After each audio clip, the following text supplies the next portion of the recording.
एक 4 पोल એટલે પોલની વેલ્યુ આપી છે 4 60 હર્ટ્ઝ સપ્લાય ફ્રીક્વન્સી આપી છે 60 હર્ટ્ઝ थ्री फेज स्टार जोड़न वाली induction 3 phase star connected induction motor motor की कुल स्पीड स्लिप 3% છે તો મોટરની કુલ સ્પીડ સમયની ગતિ શોધો अच्छा स्लीप ની વેલ્યુ કેટલી આપી છે 0.03 3% કે 3% એટલે કેટલા 0.03 તો આપણે શું શોધવાનું છે કુલ લોડ સમયની ગતિ ગતિ એટલે કે NA આપણે શોધવાનું છે NA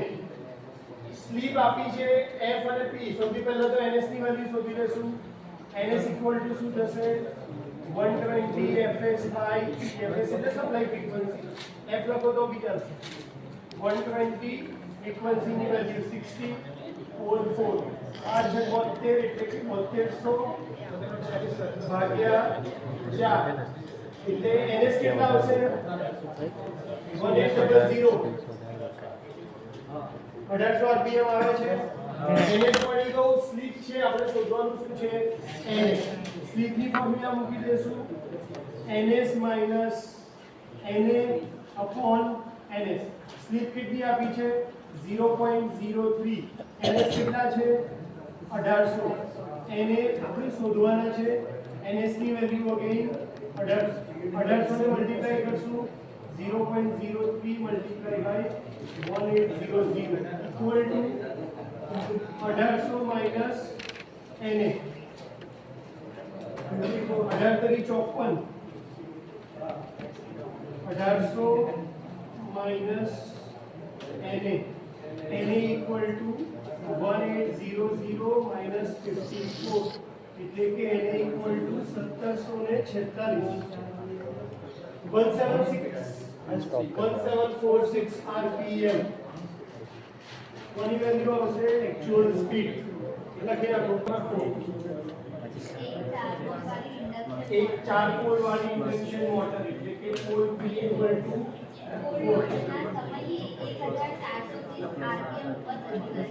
1430 rpm ઉપર ફરે છે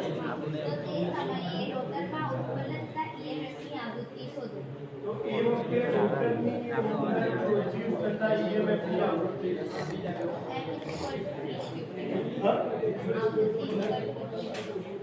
ફ્રીક્વન્સી સપ્લાયની 50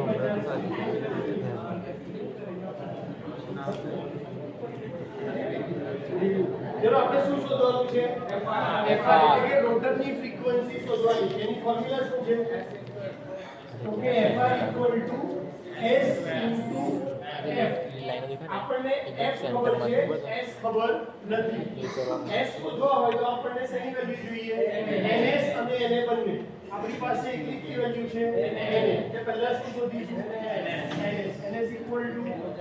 120 F by P